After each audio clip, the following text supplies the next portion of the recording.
रोवली धरतिया रोवेला अंबर बाबू रोवली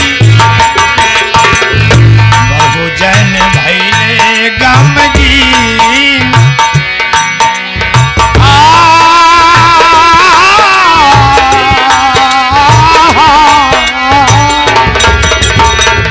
आए बाबा बहुजन भैले गमगीन के आवा तो ही विश्वा पुकार बाबा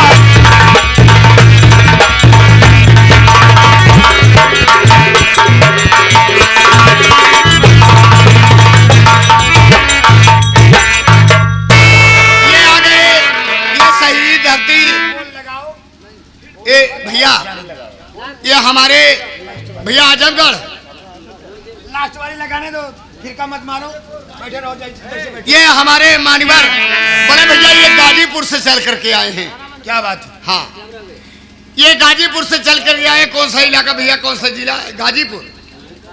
हाँ ये गाजीपुर के धरती से आपकी ईद पे 101 रुपए का पुरस्कार करते हैं। हम भैया को नमस्कार करते हैं पार्टी की तरफ से। मानवर कांशी राम मानवर कांशी राम मानवर कांशी राम ये बात हुई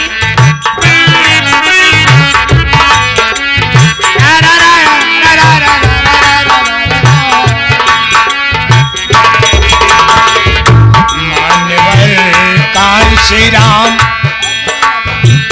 बाबा के पुजरिया मानवर कांशी राम मानवर कांशी राम बाबा के पुजरिया अहिर मायावती भैलिन आँखी के पुतरी अहिर माया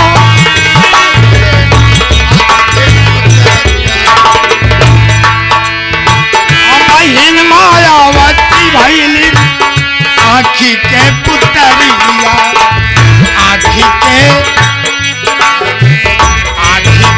पुतरिया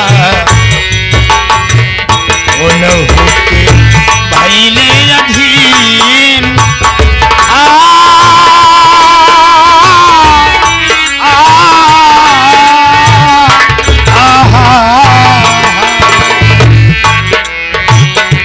आए बाबा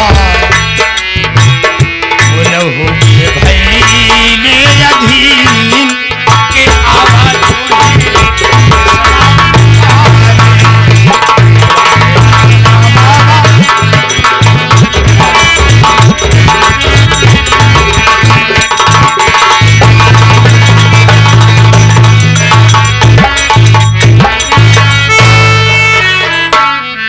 बड़े भैया के चरणों में छोटे भाई विनोद का हो विनोद। अरे विनोद जैसा कि मैंने कभी नहीं देखा आज तेरे चेहरे पे बड़ी मुस्कान है। चेहरा बड़ा खिला खिला लग रहा है। बड़ा खुश दिखाई क्या करूं भैया। क्या बात है। बात यह है जी कि अब घर गृहस्थी में रहकर जिसे जिंदगी बसर करना होता है उसकी हालात वो इंसान समझेगा ना भैया। अरे आप तो परदेसी बाबू हैं। अरे तो मेरे होते हुए तुझे कोई कष्ट हुआ क्या। नहीं, कष्ट की बात नहीं। तो बताओ खुश किस लिए है। खुश इसलिए हुआ हूं। अस्पताल गया तेरी भाभी को। अरे मैं बता मैं रहा ये जानना चाहता हूं। मैं बता रहा हूं मैं बता रहा हूं। हाँ ये आ गए हमारे मानवर ये यानी शशि के ये लड़के खुशी खुशी ये खुशी छोटी बच्ची की तरफ से छोटी बिटिया है। ये छोटी बच्ची की तरफ से ये 10 रुपए का पुरस्कार पार्टी को से बार बार नमस्कार हो। बड़े भैया हाँ आप जब वापस आए परदेश से अरे जी तो आप फिर चले गए। हाँ आप फिर रिटर्न हो गए। उधर भाभी की डिलीवरी थी भाभी को लेकर हॉस्पिटल में गया और बड़े भाई और आज ये आपका भाई चाचा बन चुका है। आप पापा बन चुके हैं। मैं पापा और तू चाचा बन गया। अरे वाह। अरे नंदा नंदा पूरे गांव में लड्डू बंटवा दे, हाँ। सभी का मुंह मीठा करा दे। हाँ। अरे मैं बाप बन गया, बाप, मुझे बेटा पैदा हुआ। हाँ, हाँ, पूरे गांव में लड्डू भाभी की हाँ। भाभी की का बन गया? अरे पागल, हाँ, हम का बने? अरे तू, अरे आप चाचा तू बन चाचा गए। बन गया। अब बिट्टी का बनी? अरे बिमला, बिमला, अभी तुम्हारी, अरे आंखें आंसू बंद नहीं है। अरे नंदा, क्या बात है भैया? अब ये आंसू तोहार बंद ही नहीं ना बिमला। अरे नाचा गावा खुशी मनावा। हाँ, काहे बरे? अरे बिमला, तोहरे भतीजा पैदा बा, भतीजा, तू बुआ बन गऊ, बुआ। तय बुआ बन गए, हम फूफा बन गए। इधर आ, इधर आ। क्या बोला? बिट्टी बुआ बन गई। तोरे बहनी का हम ऐसे कहीं अच्छा लागे तो का? फूफा तुम्हारे पास कुछ तमीज है यार। काब है बिट्टी बुआ बन गए तो फूफा बन गए। आप गारा वैसे मुंह लाल गड़बड़ है। हो गया का हो? बेवकूफ रे, का तई बोल जात खुशी खुशी में। हाँ, अबे बिया न बिट्टी बुआ बन गई ना। ए बिमला, हाँ भैया। एक सोहर सुना दो मुझे। अरे पहले भतीजे के मोहाई देखा पहले सोहर ही सुन। अरे हाँ नंदा, सोहर तो गौबा ही कर। मैं तो खुशी। घबरा ए मेरी बात पर बिमला विश्वास नहीं कर। मैं बुला रहा हूँ भाभी जी को, मैं बुला रहा हूँ। बुलाओ बुलाओ बुलाओ बुलाओ। मैं बुला रहा भाई बाबा के बुलावा जल्दी, देखिए हम कहाँ है तेरी भाभी? हमारे दूध होकर यार। आओ यार, थोड़ा टाइम दो। अरे भाभी आओ भैया से। अरे खुश रहो बिजली, खुश रहो भाई। मुन्ना खमका दे। अरे नन्ना, नन्ना, देख, यही पे कहे हाँ मालिक खिया देर बा अंधेर नहीं। यही लड़का खातिर हमार मेहरारू बहुत ताना सहित नंदा। अरे भाई 4 साल बिया भाई बा हमार, लेकिन हमारे गांव के मेहरारू इतना रद्दी है नंदा कि अरे 2 मेहरारू हुआ, 4 मेहरारू हुआ, जब इकट्ठा हो ना वो काना फुसकी करे यार। कहा ये बहिना मजा तो बिजुलिया के लड़का ना होई, लेकिन देख मालिक के यहाँ देर है अंधेर नहीं। हाँ, बिमला, ये रहा भतीजा। पागल हो गया है। लो अब सोहर सुनाओ। पागल हो गया था। नेगे के जिंद राऊ। हाँ, अरे मिर्जापुर का सारी कमाई दे दे। हाँ देखा नेगे बरे तुर जिंदे रहू, हम लोग खसी है बिल्कुल। खसी नहीं बकरा। हाँ। हाँ,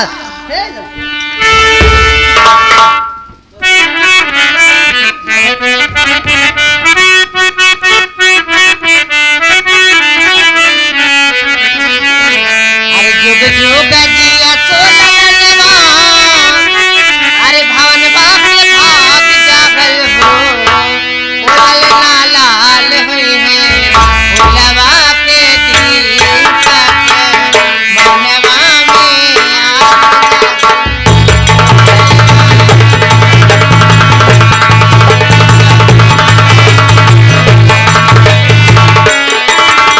अरे जो छावर तो हो लोग देखता हमारे भौतिक लड़का बाबा।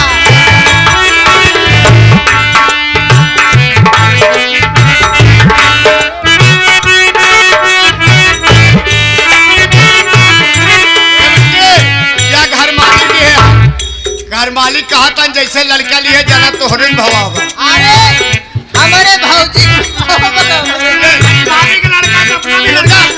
हम पैसा दे दे भैया। आजो करती जा सुहावन, दिन बाल भावन, दिन बाल भावन, आजो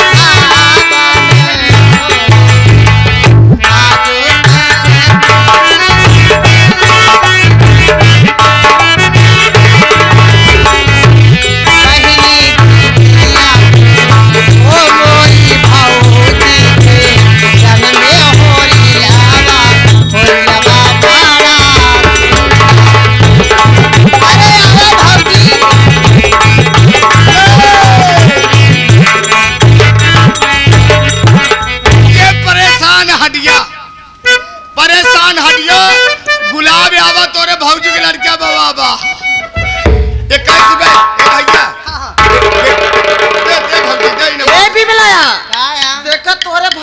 चोरी हम 200 रुपये देते ही हाँ देखा नाराजी न हो आए तब अब दे तोहार भैया कमाई के ही ना तो का सोने के नथुनी बनवाओ भाई तू 3 तल्लावा झुमका ले भाई सोने का तो बिमला हां लाके पकड़ा बड़ा कम ने छावर गिरत ए बिट्टी हमाऊ दे तई का देबे तई 10-20 धरे होबे अरे सुन पहले तई नौकर चाकर रहा जवन 10-20 पाए होए और ले ले खुशी है तई का देबे राजू अरे हट जा भाई हट जाए हमार जवन खसी बाऊ दे अरे तई कहा तई तई अपन धरे रह हटा ए बिट्टी एक हाथ खाली बा तो हां खाली पैसा रखे यार कहाँ सा था अरे तो धरे रहा पैसा रखे है क्या बच्चा जियावा हट जा हम जाना तो ये भाई गड्डी निकालब तो तुरंत छीन के भगवे हाँ तो बेटी आओ ऐसे तो हम टोक ने निकाल के लड़के हाथ हम इस पुरस्कार देते ही हट जा तू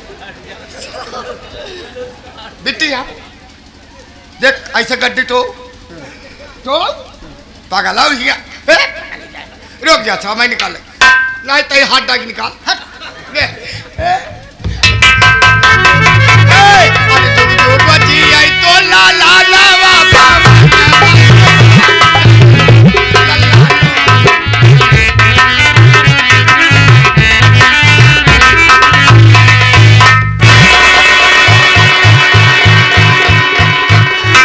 देखा निकारे गड्डी ने कहा तही 10-20 धरे हो तो चुम्मा हाँ, पागल अब ही हम जोर से न खींचो नत्थी टूट जाए अच्छा चल अरे हिया अरे गरीब गुरबक ना है पैसा ले तू गल्ला बाटे हाथ डाक बेराई ले अच्छा चल हाथ डाके बहुत मार दर्द के ने बुला लई हो रे मैं तो दर्द दीवानी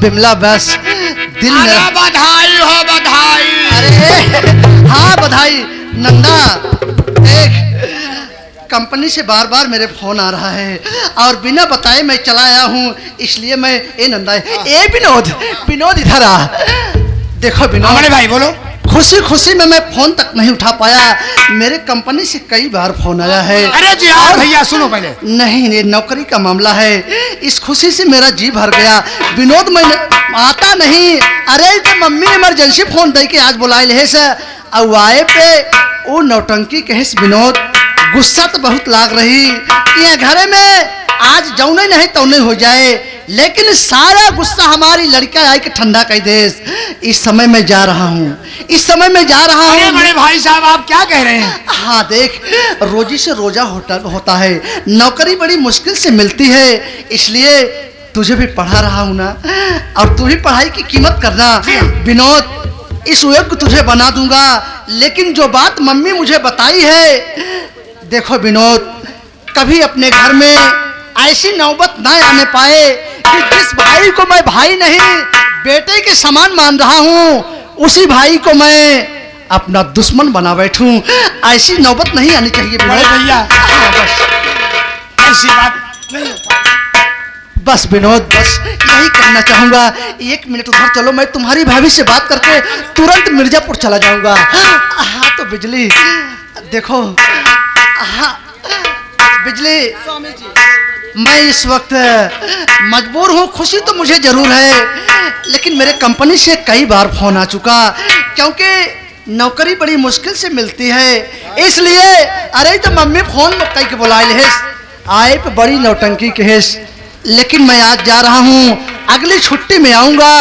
तो जरूर रुकूंगा नंदा ठीक है ना स्वामी जी तुम जब आते हो जाने की जिद करते हो लेकिन जाने से पहले एक संदेश मेरा तुम्हारे लिए है और वो संदेश ये है बिजली कि मेरे घर का सारा काम छूट जाए अरे घरे के काम विनोद कैले ही, बिमला कैले ही, नंदा कैले ही, मेरे घर का सारा काम छूट जाए, लेकिन बिजली तुम मेरे बेटे को कभी अकेला नहीं छोड़ना। ऐसी बात करते हैं बस, स्वामी बस। जी आप। हाँ, इसलिए टाइम कम है। स्वामी जी क्या करना चाहती हो?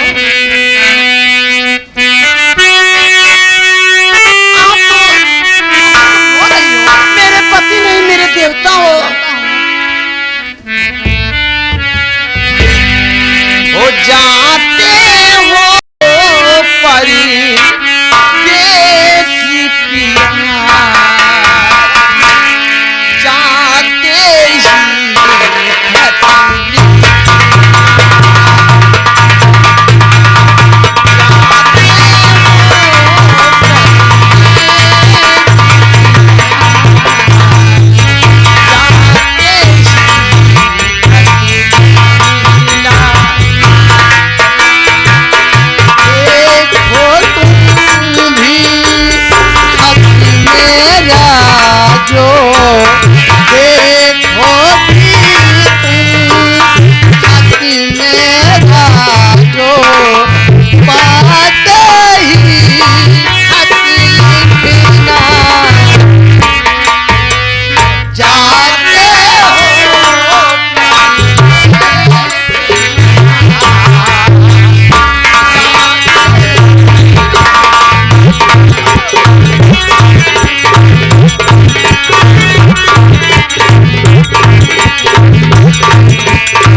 भाभी जी देवर देखो भाभी, मैं इस वक्त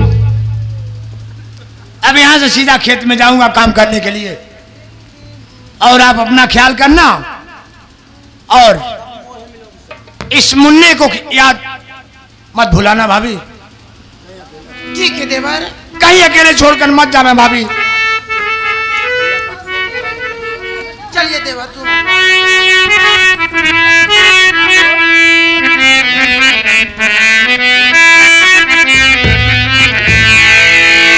ओ तोरी लगन में ओ सुधी बुद्धि खो गई,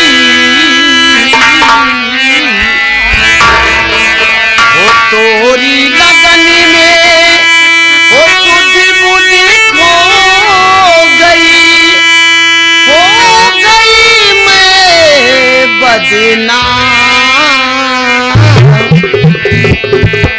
कब मोहे मिलो।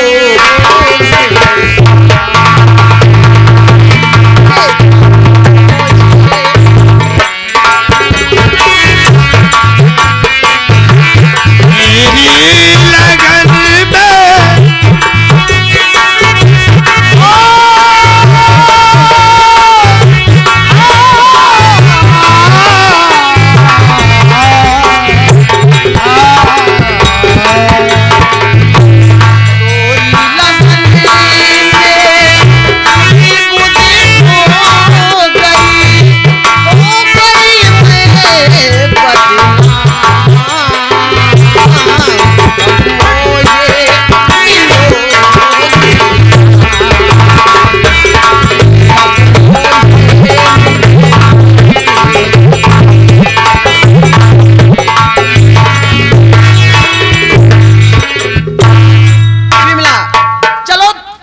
विनोद भैया का खाना लेके जाना है खेत में। मैं जान रही हूँ भाभी, भैया चले गए, आपको अच्छा नहीं लग रहा ना? वो जब से लगन तो से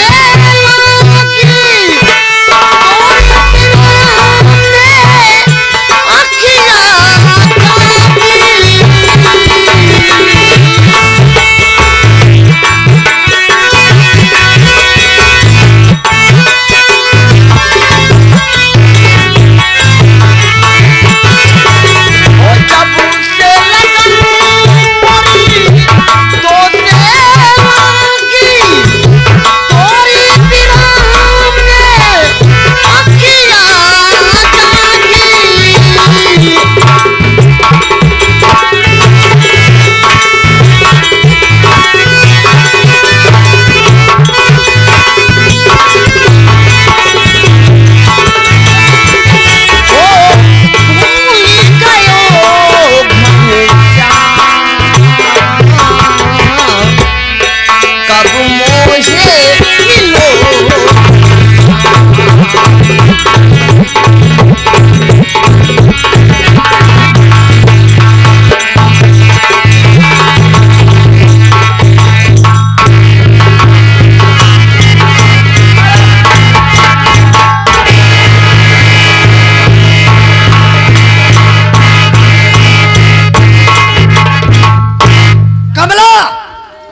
गाली दिया या किसी ने मारा?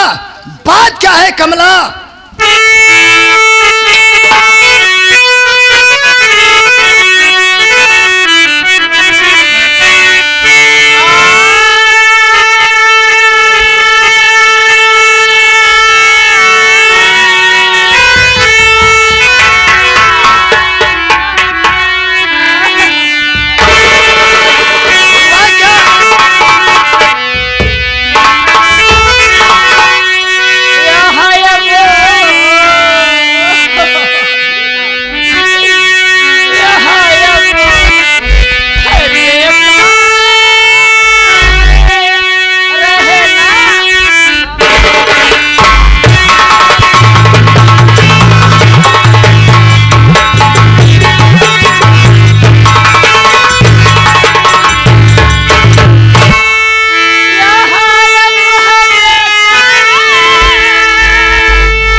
कमला रानी, बिमली तुम्हारे ऊपर हाथ उठा दिया। बात हमारी सुनो ध्यान से।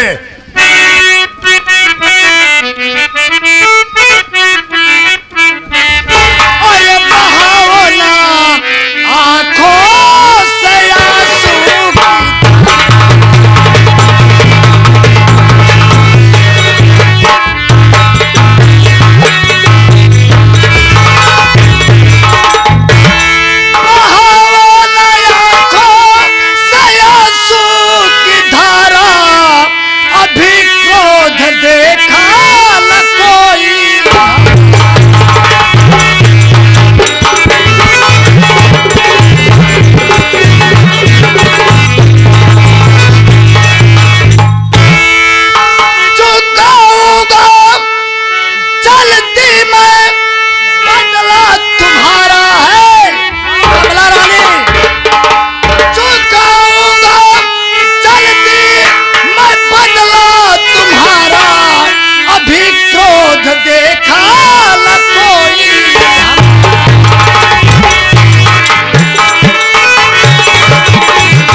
बात कर दूंगा मेरी जान। ए आज तलक कभी कंसराज का क्रोध कोई नहीं देखा है। ले बाबू साहब, आपके दिहन है ये बच्चा कब्सा वाले हाँ कह दे ठाकुर साहब के दे दे कुछ पी खा ली। अबे मूर्खानंद के भतीजे साले 10 रुपए में तो 2 ठी पान भी नहीं मिलता। मिले मिले खा ली है ऐसे 10 रुपया पान वाले को दिखा के चल दिया लग पैसा। संभावना तेरा गलत है बे। धर्म की पत्नी हमारी कमला रानी मारी गई है और तुम साले यहाँ आके मजाक उड़ा रहे हो। के मारे अबे बिमली की ये मजाल कि हमारे महारानी कमला के ऊपर हाथ उठा दिया है। बहुत गलत काम किए है।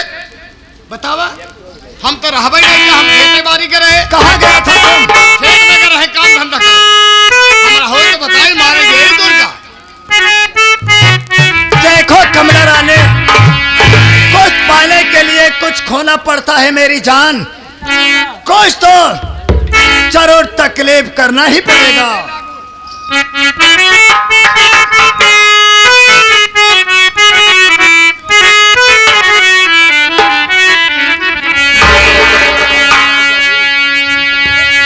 बताए हो सवेर होत बाटे हमार बोलत बा। कहना क्या चाहती हो? हमरे सामने बैठे हैं, बहुत दौलत बा। बताइए करोगी क्या? आदत से परेशान हो तुम।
चाहती हूँ बिमला।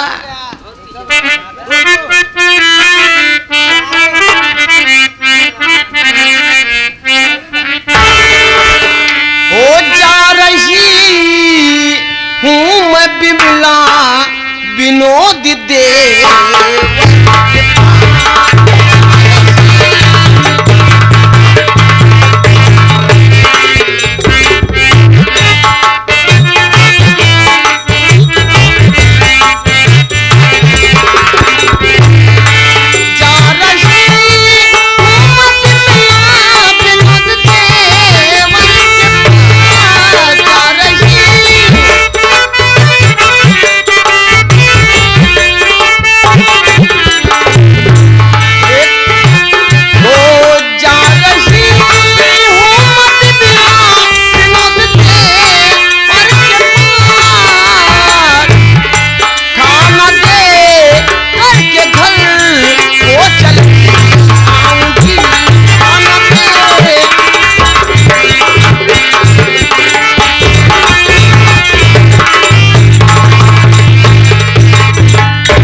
रखी हूँ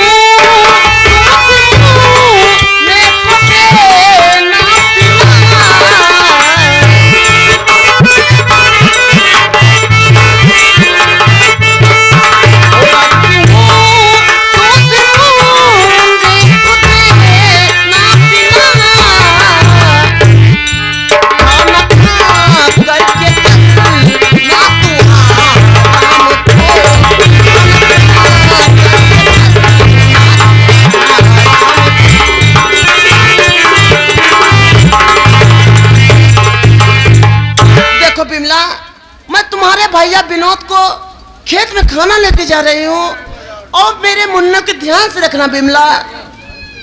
ठीक है भाभी, जाइए, आप वापस जल्दी ही आइएगा। चलती हूँ बिमला। नमस्ते।